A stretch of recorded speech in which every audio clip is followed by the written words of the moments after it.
Hello friends, in this video let's quickly talk about alias in a Postgres. This is one of the easy concept, kind of important even, which we really use in our daily life. Every developer, everybody who is using RDBMS will use this concept but they may not be knowing that it is the alias concept, something like that.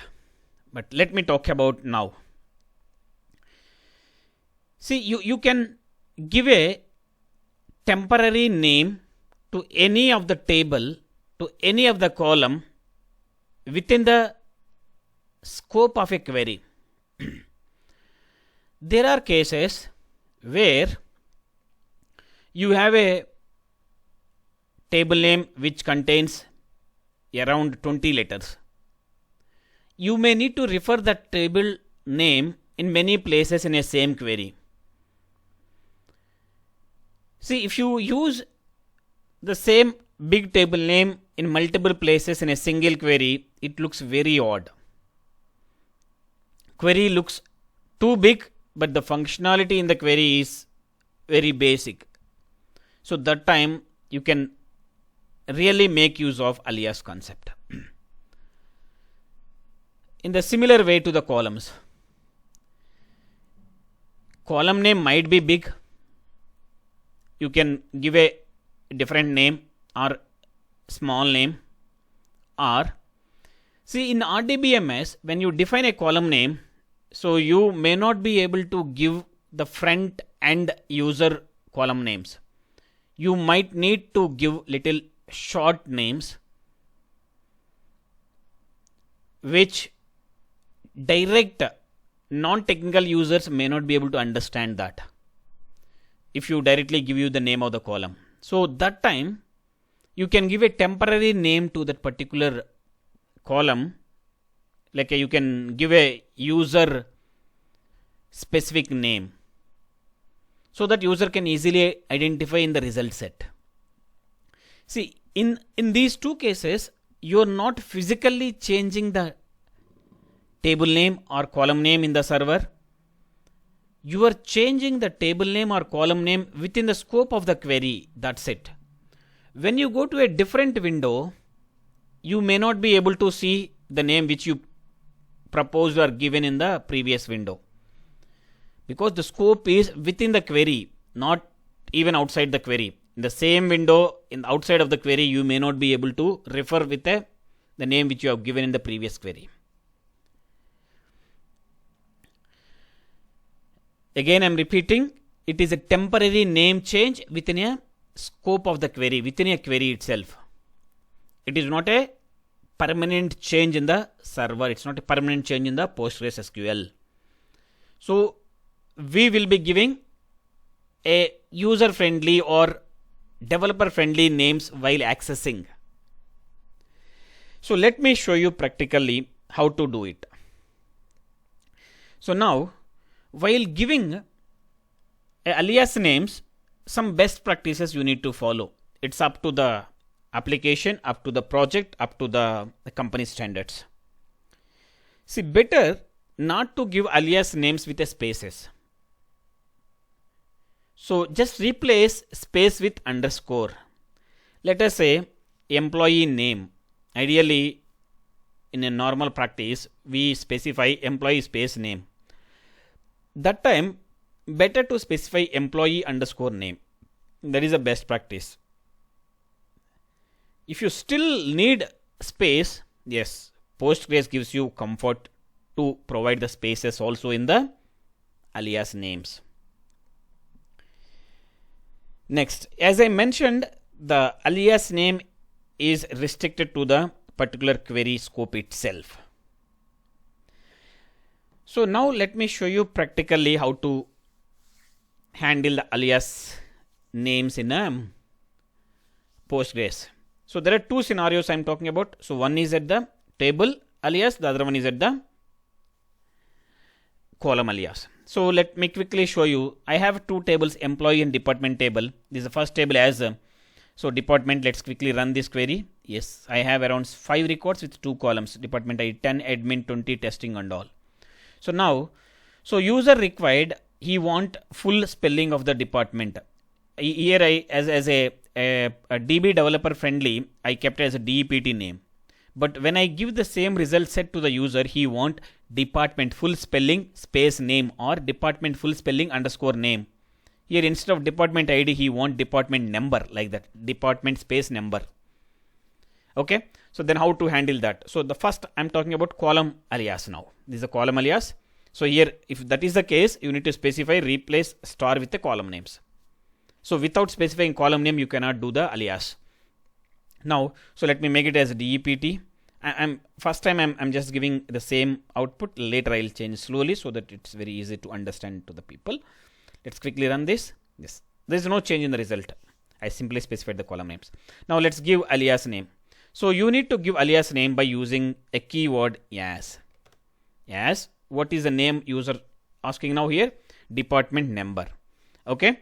So I'm going to specify like this. If you want the capital letters, you can put it, or small letters, you can put it, whatever the letter, that's it. Okay.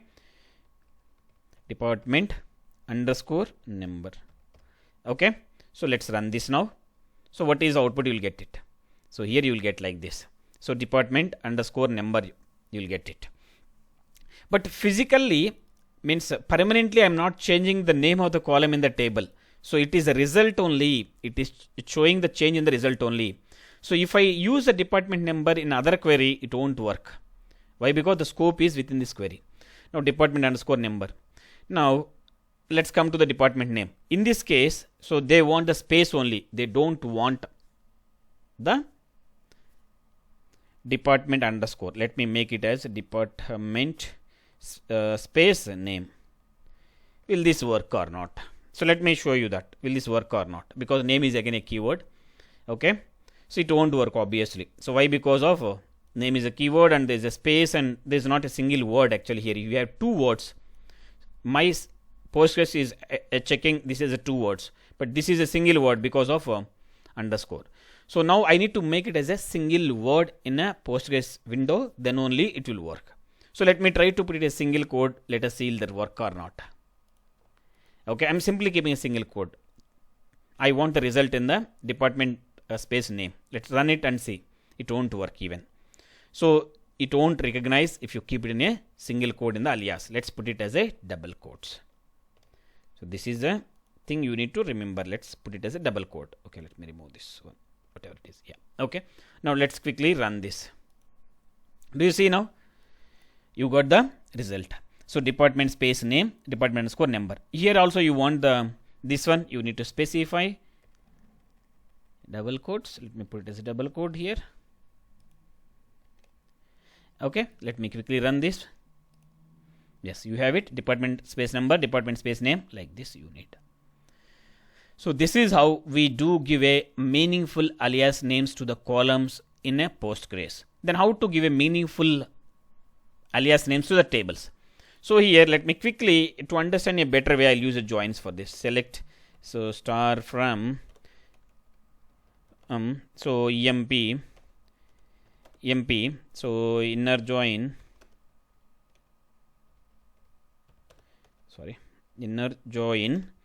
DEPT, right? DEPT on so emp dot DEPT ID equal to DEPT dot DEPT ID. So this is how I need to write if I do not know alias concepts. Okay, let's quickly run this query. So I mentioned as a star, I'll get all the columns.